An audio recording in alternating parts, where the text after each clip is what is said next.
Well, a few people have asked over the years whether I could make a video about building wheels rather than just showing the finished result. So I'm going to try here and probably put a small number of videos together and see if I can cover this.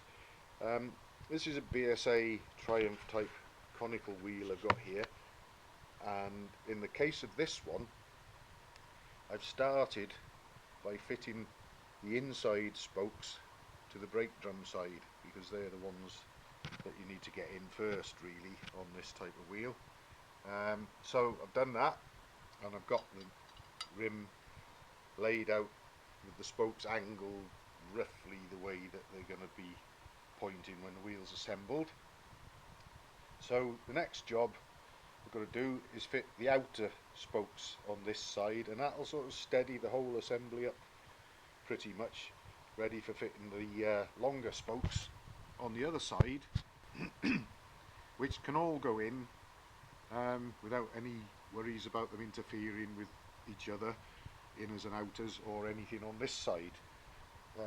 Excuse me. Whereas, for example, if I assemble the wheel from that side, the small diameter side, and put the inners and outers in, I might find I run into trouble trying to sort of tuck the inner spokes of the brake drum side through the might foul on the spokes the other side. So get them in first, which is what I've done.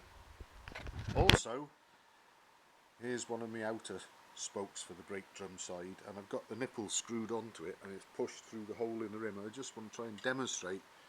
You can often find the angle that the spoke holes in the rim are drilled at by screwing a nipple putting a nipple in the hole and screwing a spoke in, and then press on the end of the nipple with your thumb, and provided you're clear of everything like I am there, and pressing, and you can see the angle that the spoke wants to be at relative to the rim. And I've already checked, and there shouldn't be any problems with this rim relative to the hub and the spoke angles. So I'm going to get the outer spokes of the brake drum side in next, and things should really start taking shape once they're in. Well, a few people have asked over the years whether I could make a video about building wheels rather than just showing the finished result. So I'm going to try here and probably put a small number of videos together and see if I can cover this. This is a BSA Triumph type conical wheel I've got here, and in the case of this one I've started by fitting the inside spokes to the brake drum side, because they're the ones that you need to get in first really on this type of wheel. So I've done that, and I've got the rim laid out with the spokes angled roughly the way that they're going to be pointing when the wheel's assembled. So the next job we've got to do is fit the outer spokes on this side, and that'll sort of steady the whole assembly up pretty much, ready for fitting the longer spokes on the other side, which can all go in without any worries about them interfering with each other, inners and outers, or anything on this side. Excuse me. Whereas, for example, if I assemble the wheel from that side, the small diameter side, and put the inners and outers in, I might find I run into trouble trying to sort of tuck the inner spokes of the brake drum side through the might foul on the spokes the other side. So get them in first, which is what I've done. Also, here's one of my outer spokes for the brake drum side, and I've got the nipple screwed onto it and it's pushed through the hole in the rim. I just want to try and demonstrate. You can often find the angle that the spoke holes in the rim are drilled at by screwing a nipple putting a nipple in the hole and screwing a spoke in, and then press on the end of the nipple with your thumb, and provided you're clear of everything like I am there, and pressing, and you can see the angle that the spoke wants to be at relative to the rim. And I've already checked, and there shouldn't be any problems with this rim relative to the hub and the spoke angles. So I'm going to get the outer spokes of the brake drum side in next, and things should really start taking shape once they're in. Right, I've just literally got two outer spokes on the brake drum side fitted diametrically opposite one another and we can already see that it's got hold of the rim relative to the hub. The spokes and the spoke holes and everything are disposed pretty much as they should be already, just being pulled in the opposite direction by these two outer spokes to what all the other inner spokes are trying to do. And it's sort of worth considering the spokes as pieces of string, if you like. All of them are in tension, so they're all acting like, if you like, pieces of string that finish up being pulled tight and tied with a knot at a suitable length to sort of centralise the rim to the hub. And the whole thing is done by the spokes pointing in the two directions each side, pulling against each other, and the spokes fitted in a similar manner on the other side, and they pull against each other from one side to the other, and rotationally, sort of clockwise and anti-clockwise, they pull against each other, and you end up, when they're adjusted correctly, they're all pulling equally and evenly in their corresponding opposite directions, and you end up with a wheel that should be true and structurally sound and good for the job. So I'm going to carry on fitting the outers now, and then we'll have a look at it when they're in, and then I'll flip it over and start to tackle the other side. Well, now I've started fitting some of the inner spokes on the opposite side to the brake, and as can be seen here, and there's often the case with these, especially when you've got the wheel spindle in situ, is the threaded portion of the spoke doesn't want to pass through its hole in the flange of the rim, so you actually have to sometimes screw them in like I'm doing now, which takes a bit more time, but it's not the end of the world. And once you're clear of the threaded portion, then they'll push through. We'll come into the end of it now, hopefully. Bear with me, we should see that we're clear of it in a moment. I think we might be. Let's see. Yeah, there we go. And then the spoke will push through past the spindle, and it's ready for offering up to its hole. We've got to be very careful here, not to sort of, especially with an alloy rim, not to scratch it as you pull the spoke through. There we are, got that one there, and that will go to that hole there, which I'll just get a nipple on. Although holding the camera and screwing this on is not the easiest thing in the world, but hopefully just to sort of illustrate what I'm doing here, got the nipple started on the thread there. There we are. So I've got three inner spokes on the non-brake side in place now. A little thing I had to do, you notice there's spots of rain on this now. That's because I had to go outside on this wet day and go to the workshop with this wheel, because what I had to do, the outer spokes were just made straight, and they should have a slight bend in them where they pass over the edge of the flange. So with the nipples screwed on, what I was able to do is clamp the wheel in the vise via the spindle to hold it steady, and just get a soft leather mallet and tap the spokes, which has put sort of required amount of bend in them now. They'll sort themselves out when I tighten them up as well. So, but as they were, the rim was way too far over to the brake side, to a point where the spokes on this side didn't want to even reach. So that unfortunately is one of the pitfalls of getting spokes from sources where perhaps they don't know the full sort of business of the nature of how the spokes really ought to be. But there we go, it's only a minor hurdle and it's dealt with now, so I'll carry on fitting the spokes on this side, we'll get the inners all in place, we'll have a look at it, and then I'll fit the outers, which are the sort of last and ought to be the easiest of them to do. Well, now I've reached the stage where I've got my outer and inner spokes on the brake side in, and I've got all the inner spokes on the opposite side to the brake in, and I'm making a start on the outer spokes on this side now.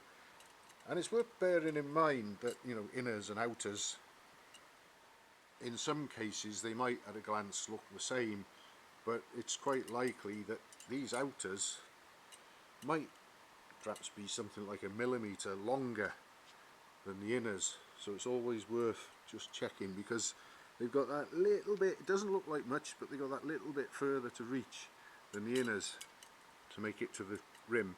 They probably work the other way around, but then you'd find that if you put your outer spokes in as inners, when the wheel's all built up, you might have spoke ends poking through the nipples, and the other ones might be a little bit short of reach by comparison. As with spokes, inners and outers on the brake side, obviously, as I've already discussed, the outers should have actually had a slight bend in them there to pass over the edge of the flange of the hub, which wouldn't be needed on the inners. And also sometimes the actual sort of length or width, if you like, of the bent portion can be wider usually for outers than it needs to be for the inners. So there's a few things to look at there, and if spokes are labelled as inners and outers, they're labelled like that for a reason. Anyway, I'm going to get this last set of spokes now, the outers for the non-brake side in, and then once that's all together the wheel will be assembled, and then we'll head off to the workshop and start truing it and trying to sort of set any required offset. I've got notes in a book that I keep about wheel builds, and I've built Conicals before, so I couldn't really go on any offset that this had on it when it arrived with the other rim, because it hadn't been trued, and the rim might not have been disposed sideways or offset as it should have been, so there's no point in making any notes of that. But I'm sure I've got notes in my wheel builds book where I can look at and look up the offset that I want for it, and set that and true it, and then this one will be done. So we'll have a look at it when I've got the last of the spokes in, and then we'll head to the workshop. Well, I've got all the spokes fitted now on both sides, the inners and the outers, and the next thing I'm going to do before I head for the workshop is I'm going to screw the nipples up the threads all around, and I'll do it until I've got about 3 threads showing on each spoke on either side. So I'll have equal amounts of thread screwed into the nipples, and then I won't be far off being able to true it, and I can turn the screw the nipples by equal amounts, and hopefully you're always going to get variations. Some will want to go a little bit further than others, but if I get them, like I say, screwed up so I've got just perhaps 2 or 3 threads showing on each of the spokes, I'll know that I'm going to be starting with everything pretty equal. And then when I start tightening up the spokes to true it, if I give each of the nipples, say for instance 2 turns each as I go round all 40 of them, and I'll mark off with some coloured tape where the valve hole is for reference to see where I've started and where I need to finish each time round, and gradually get them adjusted up, and then as they start to get tighter, then I'll consider the offset and any adjustments that I need to make to get the rim running true both side to side and radially. So we'll have a look at how I deal with that shortly when I get all these screwed up as I want, and then we'll take it to the workshop and take it from there. Well, obviously I'm in the workshop now, and I've got the rim, well, the wheel set up so that I can set about truing it and making any adjustments I need to offset. and the offset on it, according to the information I've got and taking into account the width of the rim, which is perhaps a little wider than it would have been originally. Say for instance if this rim was 4mm wider than the original might have been, then any offset figures you've got to allow for 2mm. So say, let's just say that the offset was, I don't know, to keep it simple, 20mm drop from a straight edge across the brake drum to the edge of the rim. If it was 20mm originally, but the new rim is 4mm wider, the offset I'll be wanting would be 18mm. Anyway, I've factored in information that I've got from previous wheel builds, and I've taken measurements off the front wheel of my Trident, which is admittedly a disc braked wheel, but the width of the rim would be the same as the front rim on a conical hubbed Rocket 3 would have been originally, which is what this is for. So therefore I was able to sort of take the original rim width and the width of this, make adjustments to the offset as required that I've got written in my book, and I'm hoping that I'll be able to set it up correctly.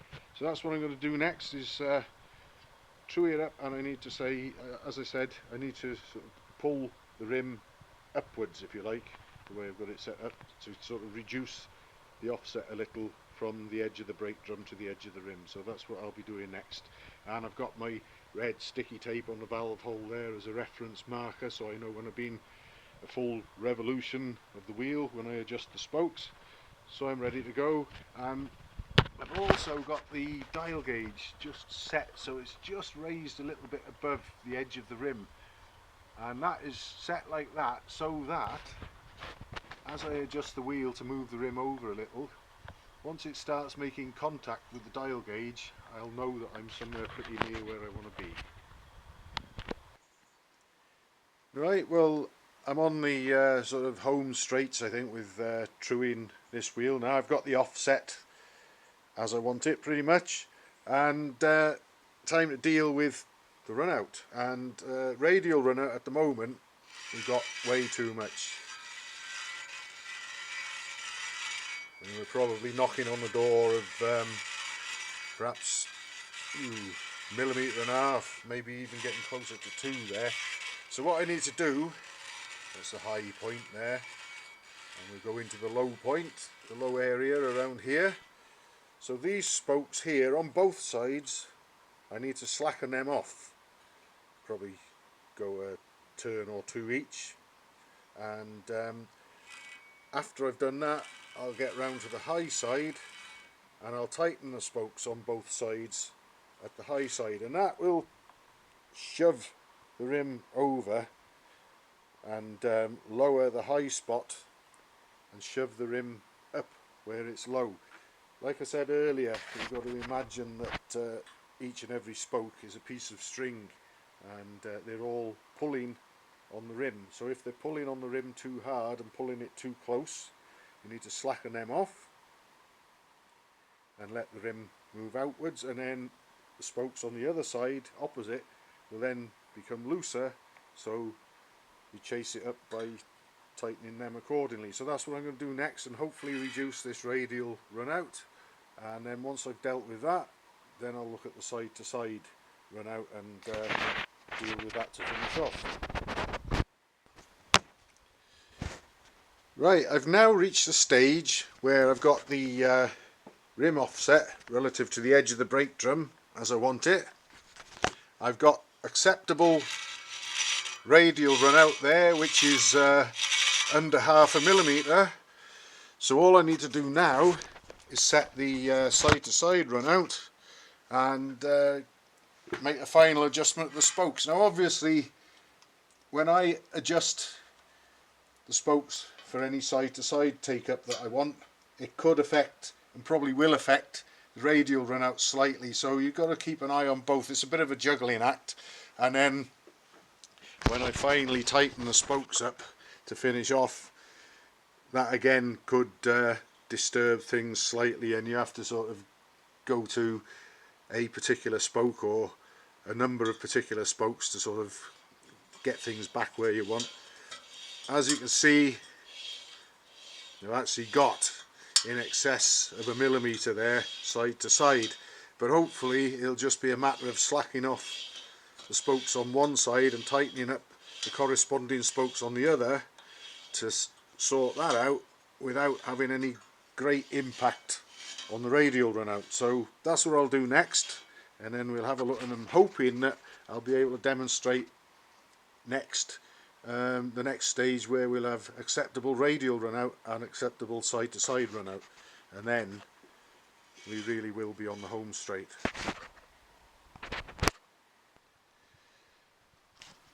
Well, hopefully, rounding off the story of this wheel build, I've got the offset how I want it.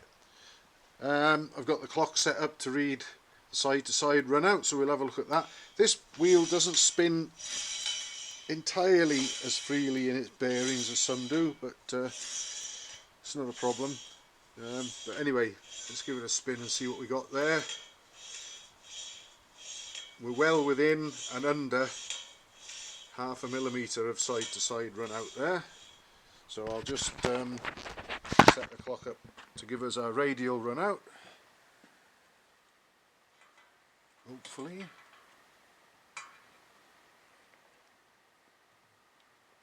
That should be it.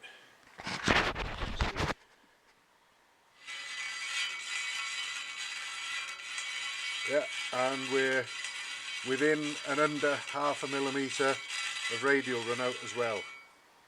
Now the next thing to do, of course, is play the old music. 20 spokes aside. Let's begin.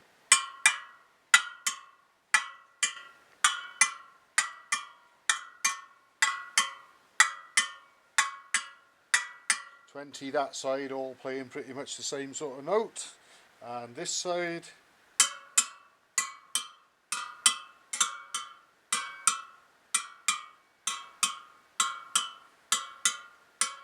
.20 there, all sounding pretty good as well. So that's your Conical hubbed front wheel rebuilt with an polished aluminium flanged rim and stainless spokes, all ready to go home. And I've also checked to make sure we've got no spoke ends protruding through any nipples, because if there were, they'd have to be ground down, but there aren't. And I'm also happy that obviously things are a lot safer and more secure now than they were with this wheel when it came here. There's 1 or 2 spokes that have got 2 or 3 threads showing, but we had a situation before where there was sort of well over 1/4 inch of thread on all the spokes showing, and that's certainly not a good situation at all. So this wheel is ready to take a tyre and tube and go on a bike. Job done.